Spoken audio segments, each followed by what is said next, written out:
You're listening to the English Football Podcast.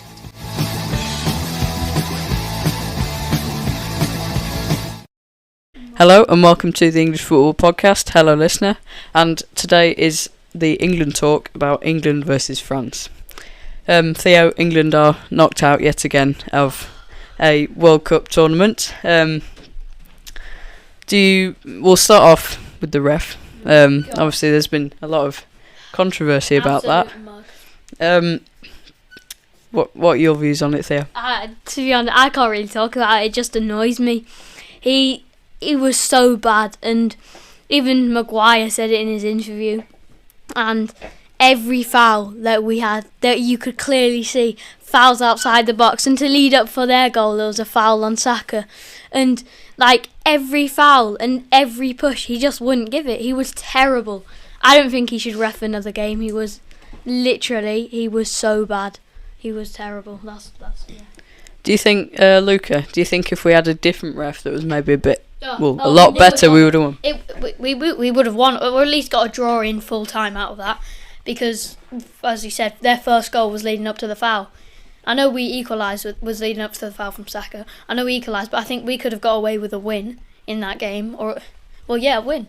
If it was a different ref, because that ref, he must be rich after how much France have paid him. He was so bad. Every foul that was clear, they literally wrapped their leg around the England players, and every foul, he didn't care. And then a slight touch on a French player, and he gave it like a yellow. He was crap. Do you think if we did beat France, maybe had a different ref, or do you think we could have gone all the way? Well,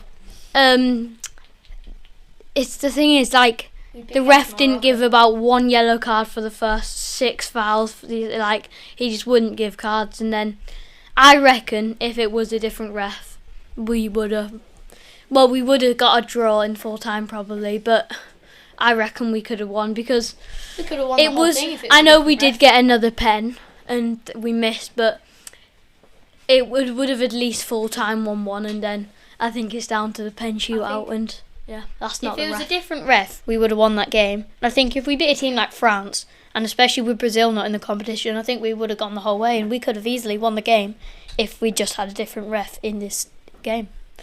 What do you think about it?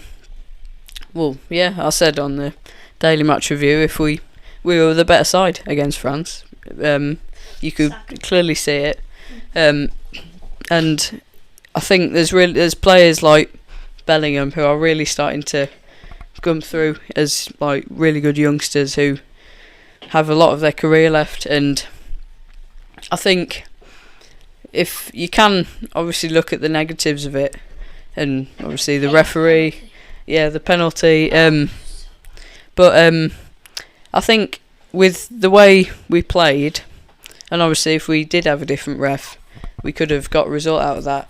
Then in other competitions, say the Euros or World Cup 2026, we could go all the way in them with the way we've shown in this World Cup. The thing is, it is good for like the teams they play for, because a lot of them play for English teams, like Premier League teams, and now they have left and there's not any injuries. It's better probably for the teams that they don't come back. Like Jesus, he's out till February, so that's kind of bad for us, but it's just, it gives them less chance of injury now as well, and now they can go focus on Premier League, Champions League, but like you said, there's people like Bellingham, Saka, like just all them young players, and who for the next World Cup will be like, it'll be proper scary to face them.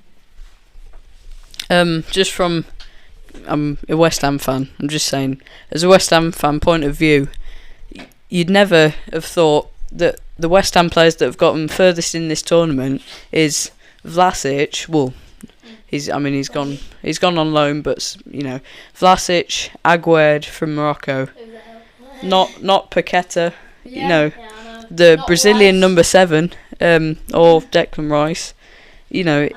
And like Saliba is the only Arsenal player left in the World Cup, and like it's one out of all of them. yeah, like for West Ham, it's not the big players because like the big teams like Belgium, Germany, Spain, and Brazil, they've all been knocked out. So it's like for West Ham, like all their big like Paqueta, it's just the big players have already gone out, and it's just a few left now. Can I just talk about this penalty real quick? I think if you've had 2 pens in one game, don't give it to the same player. I know it's Harry Kane. Just a lot of But- pressure. Yeah, and I think it might have been the pressure. Did you see him equalising Rooney's record or something? He equalised Rooney's, I think, England scoring record when he scored his first pen. If he'd scored that second pen, he obviously would have beaten it. It could have just been the pressure of a massive moment, just like Saka, Rashford and Sancho. But if you got 2 pens in the game, if it was me, I would have made someone else take. I don't really mind who on that pitch, but the same player in the same game. It's just mind games as soon as you step up because you don't know whether to go the same way or different. It's just It's with Lloris's teammate as well, so they know each other well. He did go the right way on that second pen. I know it was over, but it was more to the side he went, and yeah, that's his teammate. I mean, it's. I was talking to my friend today. He was saying that he'd still have, because Kane's a brilliant penalty scorer, and he thinks if you had a penalty in another game, he'd pick Kane to be on it. But do you think if you had a second penalty in that game, you'd pick same player? Because Kane is mind games straight away because you don't know whether to go the same way because the keeper might go there a different way because you've already gone that. It would be quite difficult because like he said, it's the keeper and you've both got to make a mind, and if you go in the same way, the keeper might go, oh, you've gone there once, but if you go the other way, then so it's really difficult. I think putting 2 pens on one player in the same game's quite tough, yeah. unless you have 12 penalties in a game, and then you'd have to have one of them. But I mean, it wasn't a good penalty, and I think really you'd have your money on Kane to score that, because it's Harry Kane. He's such a good penalty And it showed converter. On before he took that pen, he's like all the pens he's scored and the position, all the pens he's missed, and there was only like 3 he missed. There's so little he's missed, and then he misses it in like one of the biggest games or like it's Yeah. Well, it's the pressure as well. Although you'd think that Kane, with the experience he has, would be used to that, and yeah. So let's talk about the French. Do you think? Because I think we were the better team. But obviously we have to talk about the French because they obviously managed to score 2 goals against us and beat us. Screamer, the first goal, mad. No one can stop that. We didn't close him down though. He had tons of space to get the shot I don't off. think any keeper would have got to that from the position Pickford was in. It's impossible to save. Like when we were 2-1 down, we didn't really lose it. We just weren't trying as hard because, as you see in the game, there was like Henderson. He was the only one at one point just going to pressure him, and then he was like, "Where's my options? Where's they?" Because kinda when we were 2-1 down and we just had this bad ref the whole game, kinda just lost it. And the first goal you can do nothing about because like the shot had curl and everything, but what was the second goal like? It was a header from Giroud. Oh yeah, well it was practically Harry Maguire. Yeah, that's kinda you can't. It was good. You can't fault anything about that because there was no foul to the lead up.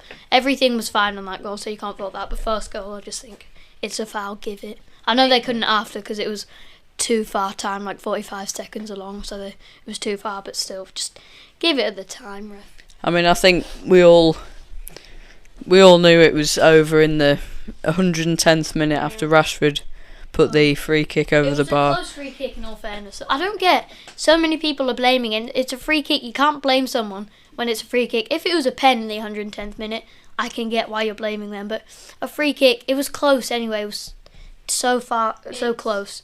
But you can't blame him for that. It's a free kick. It was a bit like the one he took against Wales, though. But France played well. If you look, we did play well, but France, you can tell they wanted to win as well because they did play well. Mbappe was just fierce that game. He was not as good as we've seen him in other games, though. He wasn't as good, but he was. Yeah, he controlled. I mean, he was doing that face after Kane missed as well. He does look like the Orange Ninja Turtle. Like literally, he looks the exact same. Well, I think that's most of it covered, really, in that England versus France game. I'll have to talk about the game because it frustrates me every time. Well, we'll see how France do against Morocco. I think Come on, Morocco. we're all cheering for the Moroccans. And Croatia Argentina will be a good game. That's on Wednesday, I think. Yeah. I hope it's an Argentina-Morocco final, but Morocco win it. I'd love them to win it because I don't like any Argentinian players except from Messi, and I just want Messi. The only thing he's missing is the World Cup. I just want him to take it home. Yeah, well, I think if Argentina get in the final, and it would have to be France, then I'd obviously want Argentina to win. But I think if Morocco, if Morocco get into the final, you have to want them to win. They're just the underdogs of the whole competition, not just the final of the competition. And if they get into the final, or even win it, it'll be mad. I mean, I would have never ever have believed that Morocco would. Well, if you put you look at the stats, on them getting this far, you'd get so much money back from just putting in £1 because no one would have predicted this. Well, they've conceded 1 goal against Canada this whole tournament, not even on a penalty shootout against Spain, and I mean I think the goalkeeper's been the best at the tournament. There's no one better. He's only conceded 1 goal. He's the best on penalties, and there's he's kept their team through to the semi-final. And there's players there's the big players like Ziyech and Hakimi, which and but Hakimi has been great. But then there's the goalie. I don't know his name. I forgot. They've all stood out. Haven't they? Yeah, the whole team has done so well.